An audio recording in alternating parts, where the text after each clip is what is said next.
Hello， 大家好，我是宇哥。今天呢，我们来讲发现地心文明。在1970年的5月呢，苏联在克拉半岛就开始了耗费巨资打造耸人听闻的地球望远镜计划，力图在地球上钻出最深的洞。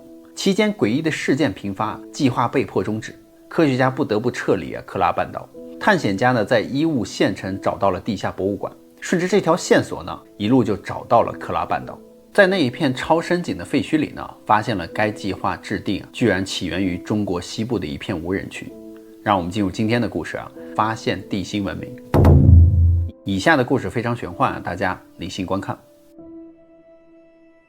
在新疆哈密的纳日古城的地下博物馆中的一只离奇青铜羊呢，牵涉出了一段古老西域的地罗文明和楼兰灭国之谜。而地罗文明呢，在商朝的早期一夜失踪，没人知道他们去了哪里。半个世纪以后呢，新疆的匪首姚勒伯斯和大盗乌斯满呢，联手就找到了地罗文明的埋骨之地。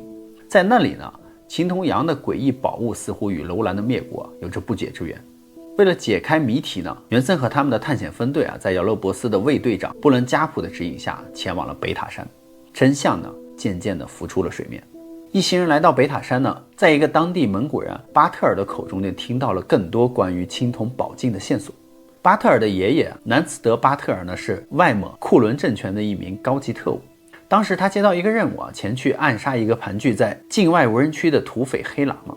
暗杀此人的目的呢，是因为他的手上有一张神秘的地图，那个地图呢，就是来自于 X 文明的埋骨之地，很有可能就是黑喇嘛呢在青铜羊身上的宝镜中看到了什么东西，而黑喇嘛记下了他在青铜宝镜中看下的地图，而找人打造了一面石镜，把地图呢就刻在了石镜上，藏在了内蒙的额济纳旗的马鬃山山洞的一条密道里面。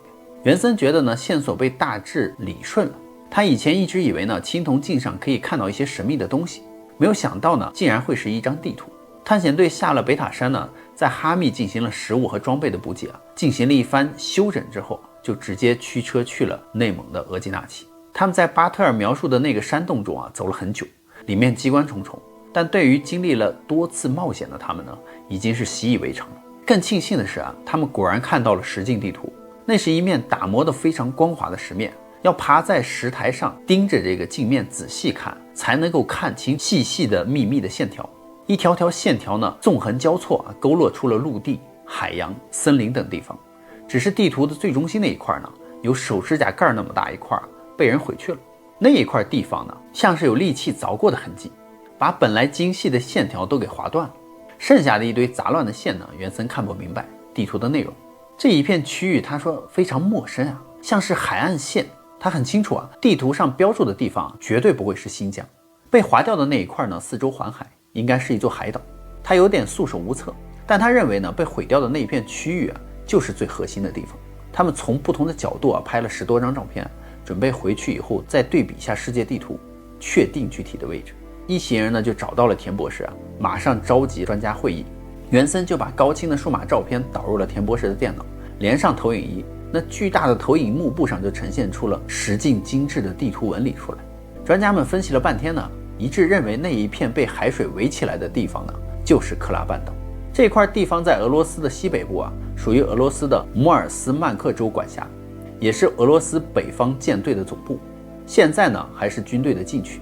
克拉半岛最出名的事件就莫过于前苏联在1970年代实施的地心望远镜计划。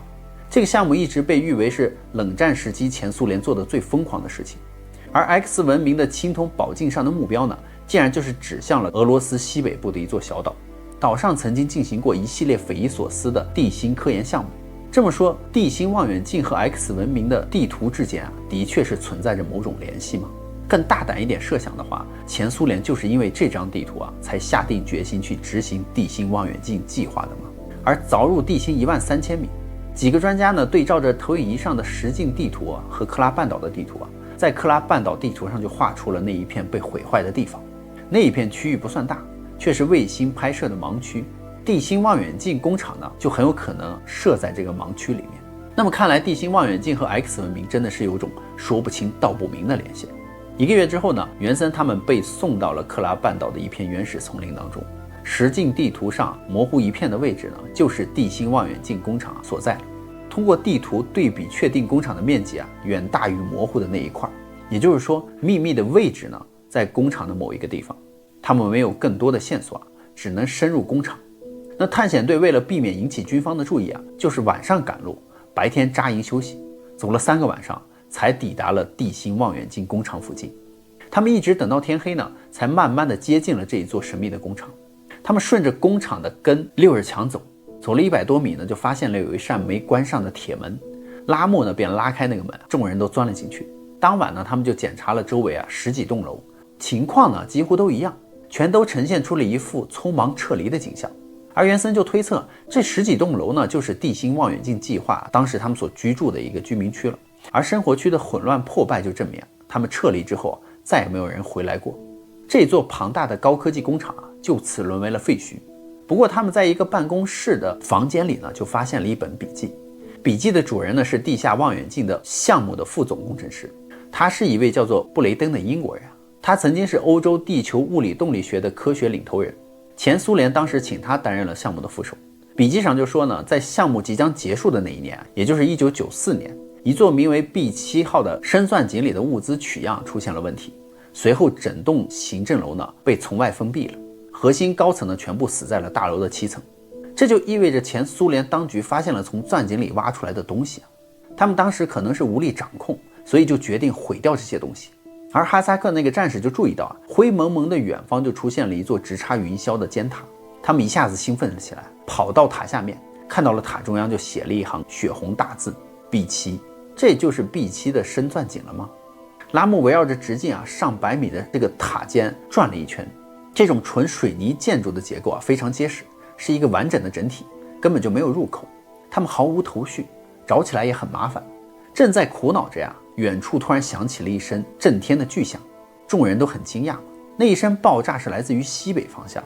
袁森他们跑过去呢，天已经大亮，那个方向只有一座 B3 的高塔，而塔基深处的下面呢，露出地面的很小的部分。而袁森他们就藏在不远处的密林里。塔基下面的2个俄罗斯的士兵呢，在清扫爆炸的废墟。他们把破口隐藏好呢，便从口子里钻了进去。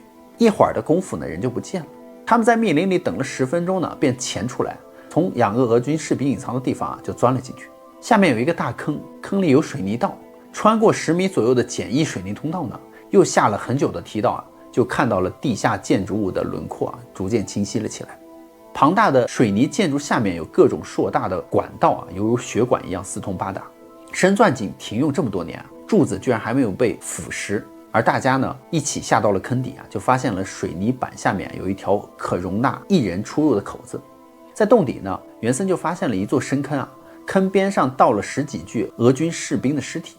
坑不大呢，里面露出了一截水泥建筑，尸体手上都握着铁锹、铁镐一些工具，可见临死之时呢，他们都还在劳作。而拉木跑到坑底下呢，就说这个建筑只露出来一小部分，不知道坑底下还有多少没被挖出来。俄军的士兵在坑底还画了几条白线，看起来像是挖掘的示意图。图的大概意思就是说，地下有一座异常庞大的水泥建筑，就像是一个水泥箱子一样，除了2侧前后各有一扇铁门呢，整体都是密封的。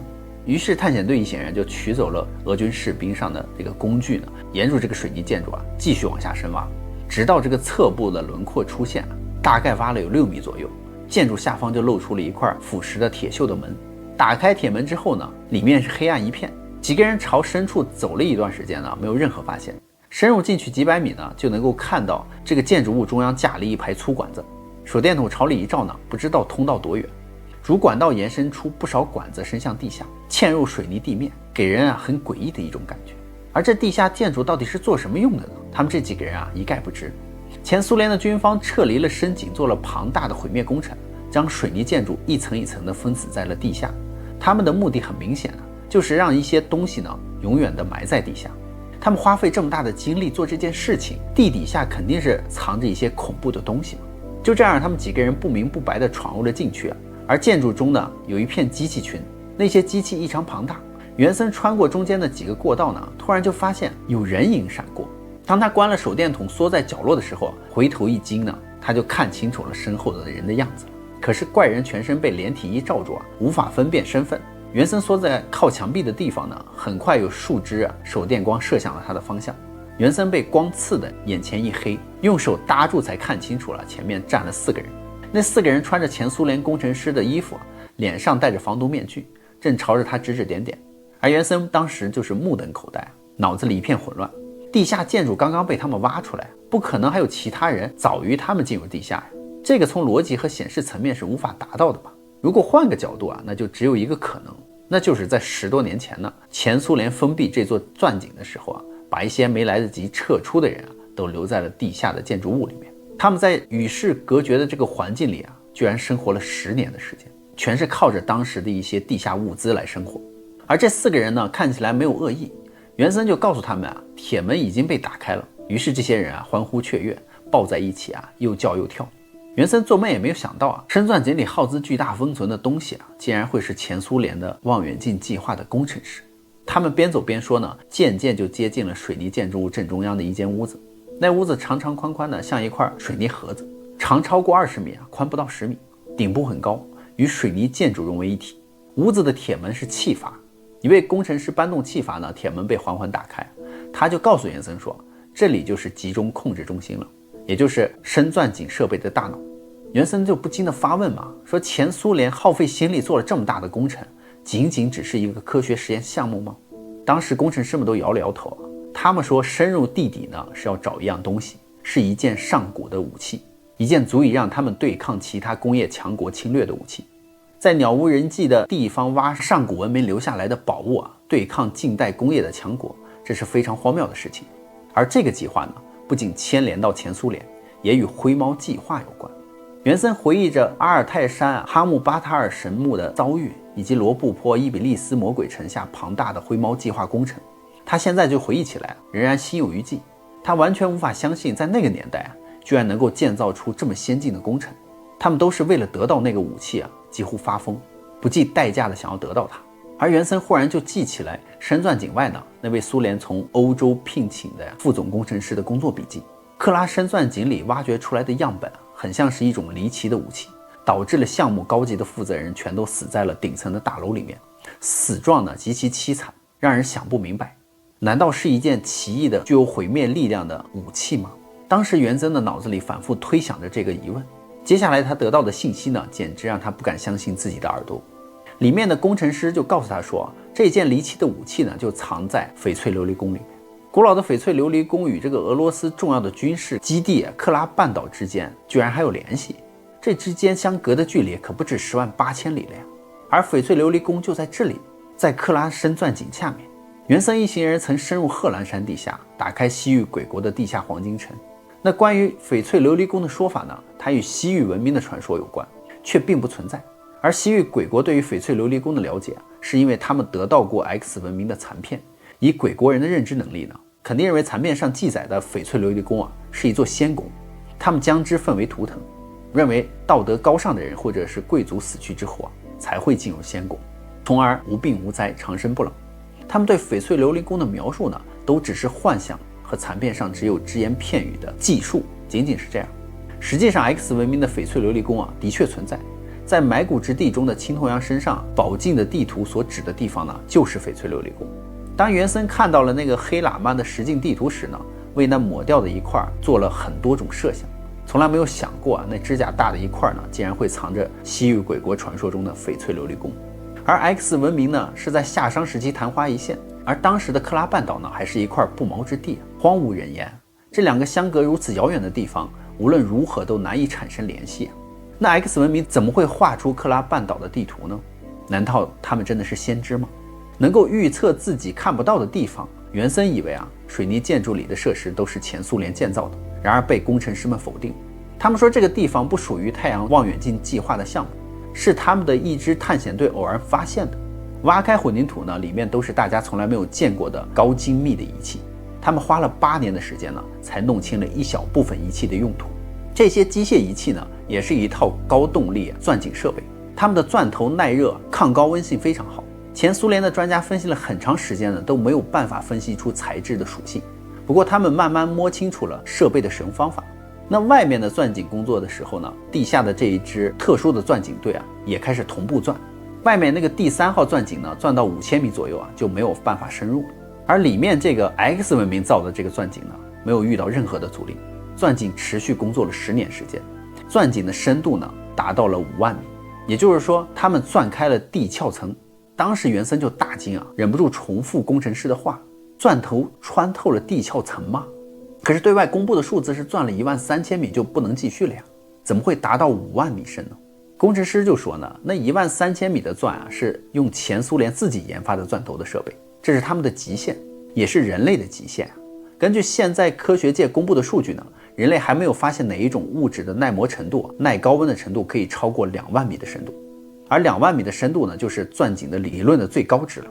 也就是说，这一套奇怪的设备啊，它完全超越了人类的极限。有理由判断呢，它其实并不属于地球文明。他们在墙壁处搬动了一个开关，铁屋里就亮起了一束光。那机器上亮起红红绿绿的光，一些仪表上就出现了数据变动。袁森就扫了几眼，看到仪表上很多字符，他根本就看不懂。仪器台上的大屏幕亮了起来，黑白屏幕闪烁了几下，里面出现了一幅画面。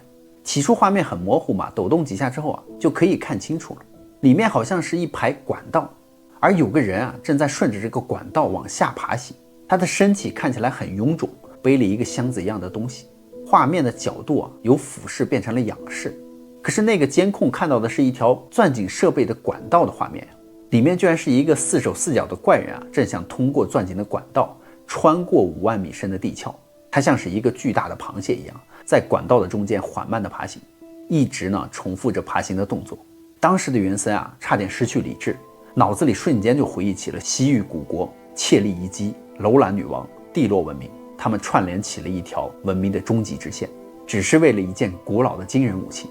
而地罗文明或许来自于外星球，他们有着人类从来不曾有过的力量和文明，在地球上停留了短暂的500年之后呢，就回到了他们的星球去了。而他们带来的这一件可怕的武器呢，降落到了楼兰，致使楼兰遭遇到了毁灭性的打击。可能这一情况呢，超出了他们的预期使得他们也无法控制，就只好在克拉半岛留下他们的工业基地和青铜古镜上面的地图标识。那这一场灾难呢，就使得楼兰出现了大规模的变异，人类呢就长出了4手4脚。而楼兰女王为了不让灾难蔓延得更广呢，就用小伎俩迷惑了当时来到楼兰的塞种人，让他们拜4手4脚怪人为神。女王就带着怪人以及铁箱中的武器和塞王呢一同前往了克鲁沁的火焰山定国，而留下了他的臣民，以自己的牺牲呢换取臣民继续生存下去。楼兰女王被葬在了塞种人的后裔切利人的地下世界之中。切利人呢，于是在火焰山一带大肆的屠杀部落，搜集人类的尸体呢，来喂食4手4脚的怪人。而后他们与大唐安西4镇节度使高仙芝将军结仇，从而致使高将军率领着大军入侵了切利人部落，将切利人屠城。